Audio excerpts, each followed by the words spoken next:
Alright, this is round 2, and we have won the dice roll, so we're going to play first. And this is a fine hand. We got a Stalker, a Geist, and Unflinching Courage. 4 lands, so we don't really want to draw any more lands, but we're not going to mulligan this. This seems very reasonable. It's a fine hand. And let's see what our opponent decides to do. So we're going to go tapped Hall of Fountain turn 1, and then Hinterland Harbor turn 2.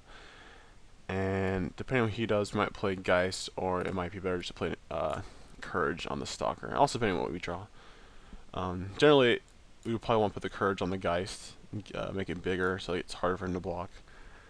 And this would be more damage if you put it on here, but sometimes you can just put it on here and they can't do anything about it, and that's good enough.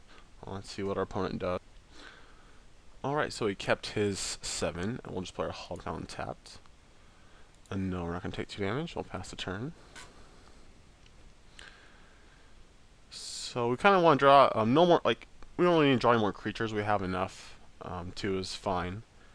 So we just want to draw more ores, that's what we really want to do. And let's see what our opponent plays.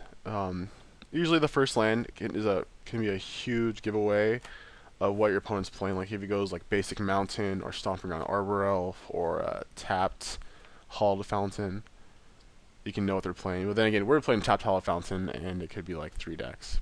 But sometimes it's a good giveaway, and we can sculpt our game plan around that. Even though our hand is pretty straightforward this game. Alright, so my opponent played a untapped basic forest into Arbor Elf. So it could be like the red-green deck.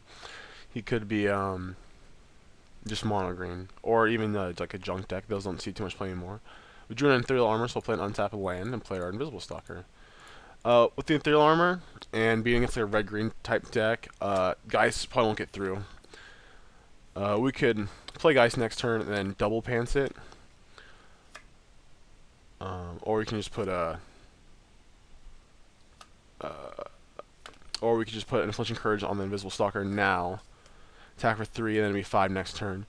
But if we just play Geist now, we'll attack for 1 now, and then next turn play Ethereal Armor on it, and Unflinching Courage. It'll be 6, and we'll gain 6. And he didn't play a land, so I think that's a more sure play. Also, we could just play Ethereal Armor and Pilgrim and not take damage. But I'd rather just play Geist. That's more damage. It's going to be a 6/6 first striker, so it's going to be impossible to block. And it's more, we'll gain more life this way too. So, yes, so we'll take 2 damage. Just do this right now because he's tapped out, so it doesn't matter if we do it before or after we attack. And we'll attack for 1. So, we're going to go to at least 14 this turn, and then take 2 more, so go to at least 12 next turn. But then we're going to gain 6. So, we should be around 18 next turn, so that should be fine. And if our opponent doesn't have another land, like, so he has 6 spells in his hand, and it could be red-green or mono-green. So he could just have cards he can't cast if he's red-green. So there's probably his options of casting things aren't too well. So this guy should be able to do a lot of work, and should be able to close out the game with him. Mono-green can't really interact with us game 1. They usually have like naturalized effects game 2, so they can do something. But game 1 of Geist is the big problem for them.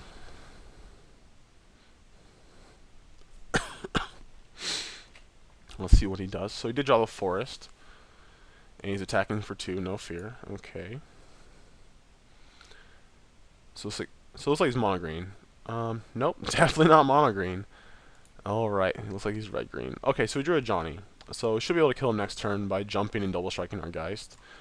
So we're going to take 2 damage off our Breeding Pool. Put armor. Put courage. And we'll attack for 11. You can suck up 2 of it. So we kept a forest hand with an Arbor Elf and a Borderland Nature, which is fine. He just didn't draw a land the first turn. So he's chump blocking. We gain 6. He goes to 10. So I can't see him. Like a Miracle Bonfire wouldn't do anything. Mizzy Motors doesn't do anything this early. Yeah, he's just dead. Alright. Let's go to our sideboard. So these are like the red-green decks. I haven't seen any with Borderland Ranger yet, but that's not unreasonable for them to play. So it's another like aggro type deck, even though they go bigger. So And here we don't really want Scout. You can get blocked too easily if you just put like a Rancor on it, Unflinching Courage. You can still block it and kill it. So we do want the Fogs. We do want the Gift.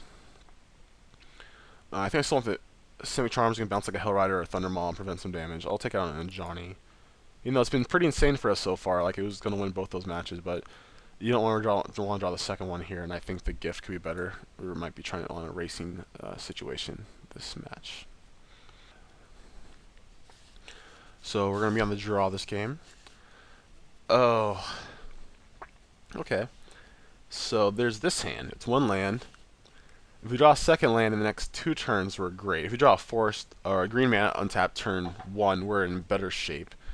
Our opponent mulligan. I'm not going to mulligan. This hand's very high reward if we get there. And we have 2 turns to draw a land. And we have 21 lands left in the deck. So we're a pretty good chance. So we drew a Geist, so not there yet. So our opponent just had a Taproot Bant Crag, which is pretty good for us. Flinthoof Boar, okay. We weren't rewarded by our greed. So we're just going to discard this Pilgrim because it's not going to be able to do anything. Next land is just me for Invisible Stalker. Alright, so looks like our opponent doesn't have any more lands. Definitely doesn't have any more mountains. Okay, so drew a Hollow Fountain. So yes, we'll play our Visible Stalker. And next turn we might have to not attack with it, because we're going to take it at least 4 this turn. And it's going to be hard to race. Okay, guys. So we're going into 10. We drew a Breeding Pool. Let's see, how much damage can we deal? We can deal 3 and gain 3, so we'll go to 11. Then we'll take 2, 4, 6, 8. Go to 3. If you have like a Land Steering Spear, we're dead. Or a Rampager. If he's a Land Rampager, we're dead. So I think we just go double armor. We can go Courage, go. Let's see if we do go double. Let's see if he has Rampager, we're in a bad spot anyway, so we lose our guy when we chump block. Let's see. Go double armor. We attack for 5. He's at 15. We go to 8. No, we don't have to go to 8. I don't think I want to take 2 off this Breeding Pool. We just play Courage. We'll go to 8. Then we'll go to 11. We'll go to 17. He'll attack us for at least 6. We should be fine. Because Rampage, we're not dead. And the next turn we go Ethereal Armor, plus 6. We gain 9. We draw land. We can play Ethereal Armor, Spectral Flight. And we'll gain like a ton more. It'll be we'll kill him in 2 turns. I think I'm going to go with Unflinching Courage and attack. So go like this.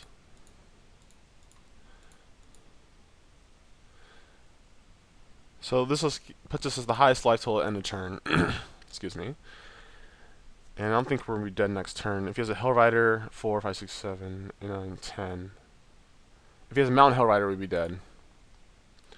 And our opponent says no justice. That's correct. So we're taking 6, we go to 5.